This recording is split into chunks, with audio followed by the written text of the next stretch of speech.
सेना अध्यक्ष आर पांडियन पर जानलेवा हमला। जी हां, आपको बता दें इस घटना के हुए तकरीबन कई हफ्ते बीत चुके हैं। इन सब के बावजूद भी पुलिस मुख्य आरोपी को अभी तक गिरफ्तार नहीं कर पाई है। एक प्रेस कॉन्फ्रेंस के माध्यम से आर पांडियन ने मामले की जांच कर रहे पुलिस पर गंभीर आरोप लगाते हुए कहा है कि जिन हमलावरों को पुलिस ने गिरफ्तार किया है वो मुख्य आरोपी है ही नहीं। पुलिस इस मामले में लीपापोती करने की कोशिश कर रही है। पुलिस प्रशासन से नाराजगी व्यक्त करते हुए पांडियन ने कहा कि मैं महाराष्ट्र सरकार और पुलिस प्रशासन से अपील करता हूं कि मेरे मामले की निष्पक्ष जांच हो और आने वाले समय में भीमसेना न्याय के लिए आंदोलन कर सकती है। कि मैं पत्रकार परिषद इसलिए बुलाया कि मैंने आपने देखा होगा कि जो पुलिस स्टेशन, जो चिरकुट पुलिस स्टेशन में ख्याति में जो घटना घटी, मेरे पर जो प्राणघातक हमला हुआ, उसकी जो पूरी जो इंक्वायरी है एक छोटे ऑफिसर ने और प्लस जो मतलब ऐसे ऑफिसर ने की है कि पूछो नहीं, उन्होंने मतलब पूरा लीपापोती किया। उस दिन रात को जो घटना घटी, मुझे मार लगा, मेरे हाथ फ्रैक्चर हो गया, हड्डी टूट गई है, उसको सलिया लगाया हुआ। उसके बाद भी उस दिन वो एफआईआर लेने को तैयार नहीं थे, तो कुछ पत्रकार बंधुओं ने वहां पर फोन करके प्रेशर किया, तब जाके उन्होंने एफआईआर लिया। और एफआईआर मतलब रात को 11 बजे से लेकर सुबह 4:30 बजे तक हमको बिठा के रखा। एफआईआर लेने 4:30 बजे एफआईआर लेने के बाद फिर हमको जब हम लोग चले गए तो पता नहीं वो दो जो जिसने जो गाड़ी हमने सरेंडर कर, जो गाड़ी छोड़ के भागे तो गाड़ी हमने सरेंडर कराई, उसके तो 2-4 लोग आ गए और बोलते हमको मतलब हमको मारा, पांडियन ने मारा और आपस का वाद था, इसके लिए हम लोग ने मतलब ये से मतलब षड्यंत्र मतलब प्लानिंग करके जो एक जो अपना ये जो कदम संतोष रामचंद्र कदम है, एक पुलिस ऑफिसर है जिसने 2022 में इलीगल डिटेंशन किया था, उसका मुद्दा पूरा इंक्वायरी पेंडिंग है, प्लस हाईकोर्ट में पिटीशन पेंडिंग है। वो यहाँ पर इस लेवल इधर काम कर चुका है, इस पुलिस स्टेशन का अच्छा सेटिंग है। और ये जो काम छुपा रही लेके सचिन वाजे का, ये दूसरा सचिन वाजे पुलिस खाते में संतोष कदम, ये इस तरह उसका ऑलरेडी पहले भी उसको बहुत सारे आरोप लगे, कहीं कहीं क्या क्या किया है। तो ये चाहता है कि मतलब उसको पूरा एविडेंस के खिलाफ है, तो ये कहीं ना कहीं मैटर ये होगा तो उसकी नौकरी पे जाएगा या उसको नौकरी से बर्खास्त किया जाएगा। उस दिन जब घटना घटी, उस दिन मैं पुलिस स्टेशन में था, तो उसको पूरे कमिश्नर ऑफिस से वहां से फोन आ रहे थे, किसको, लोकल ऑफिसर को, दो जो दूसरा मनोज करके जो है उसको फोन कमिश्नर ऑफिस से आ रहे थे, और जैसा उनको बोला जा रहा था वैसे उसी तरह से वो काम कर रहा था। वो एफआईआर लेने को तैयार नहीं था, एफआईआर भी लिया तो मामूली कलम में लिया। और ऊपर से मेरा बोलना है जो 2 या 3 लड़के इन्होंने पकड़े हैं, ये वो लोग नहीं है जिसने मुझे मारा है। तो ये कि जो घटना घटी इसके पीछे मेन इंटेंशन क्या था, वो मुझे क्यों मारना चाहते थे, वो तथ्य निकालना है। वो छोड़ते हुए इन्होंने क्या कर दिया, क्रॉस कर दिया। वो तो चल के जा रहा था, धक्का लग गया और हमने आर पांडियन को मार।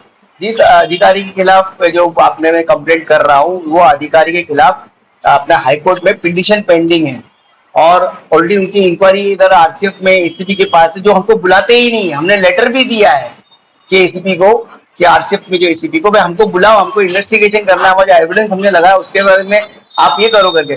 उसके लिए कोई बुलाते ही नहीं है। हम लोग जा जाके थक गए, आज टाइम नहीं है, कल आओ, परसों आओ, इतना क्या अर्जेंट है, इस तरह की उनकी बातें रहती है।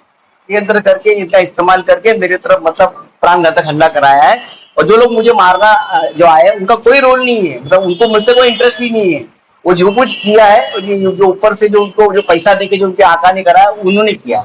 आप एक भारतीय पार्टी आप क्या और इस तरह से पुलिस की कार्रवाई निष्क्रिय रूप से, कैसा लगता है कि कानून व्यवस्था में? देखो, कानून व्यवस्था तो चरमराई हुई। आपने देखा, देखो पहले भी मैंने बहुत सारे मुद्दे उठाए, तो कहीं ना कहीं मैं हमेशा जब भी मुद्दा उठाता है तो पुलिस व्यवस्था या कानून व्यवस्था है, अपनी जो सिस्टम है, कहीं ना कहीं मुझे दबाने के लिए कुछ ना कुछ करती है। लास्ट टाइम भी उन्होंने मेरे अच्छा खासा गरीबों का प्रोजेक्ट था, उसकी खिलाफ वो मुझे आरोप किया और मुझे उसको प्रोजेक्ट को बंद करा। उसमें मुझे 8 महीने घसघट दी, क्योंकि मैं बार के खिलाफ जा रहा था, सिस्टम बार के खिलाफ मेरा लड़ाई आंदोलन चल रहा था, बहुत फर्क पड़ रहा था। तो बार माफिया ने मिलकर वो कांड किया जिसके अंदर ये इन्वॉल्व है। इसको बहुत बड़ा पैसा मिला, संतोष कदम को उस कांड के लिए बहुत बड़ा पैसा मिला मुझे अंदर डालने की। सर, विधानसभा सत्र जो है चालू है, मुख्यमंत्री जो गृह मंत्री है पुलिस के, उनसे किस तरह की मांग करना चाहेंगे संतोष कदम?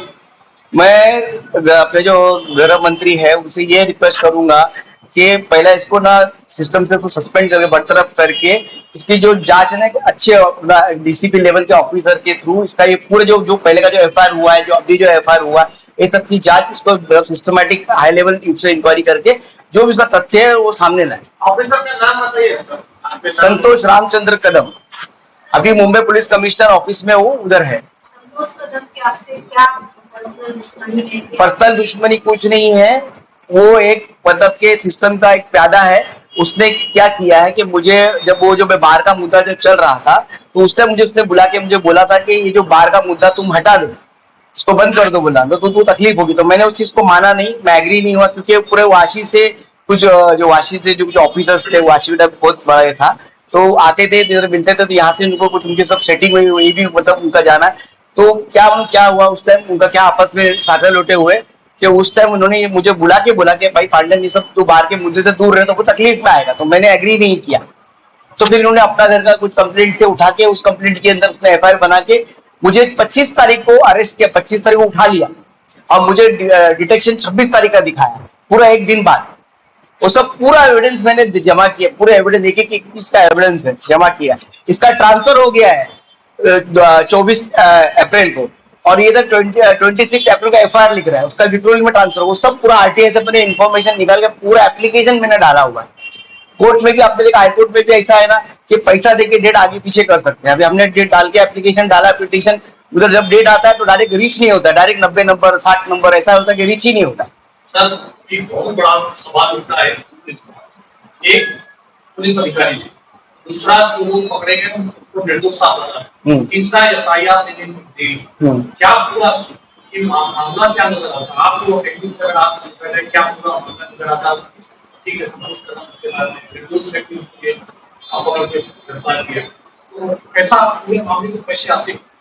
देखो, ये पूरी तरह से ना षड्यंत्र है मेरे खिलाफ, क्यों मैं आए दिन कुछ ना कुछ मुद्दा उठाता हूँ जो मतलब के लोगों के हित का रहता है या जिस पर सिस्टम के खिलाफ रहता है। अभी हम लोगों ने जो SC/ST का जो मुद्दा था वो भी हमने उठाया, जिसके अंदर 20 साल से हमारा मतलब जो बाय लॉज है, मतलब हमको आरक्षण दे दिया, पर उसका जो लॉ बनाना था, लॉ नहीं बनाया। उस मुद्दे को लेकर अभी रिसेंटली वही चल रहा था।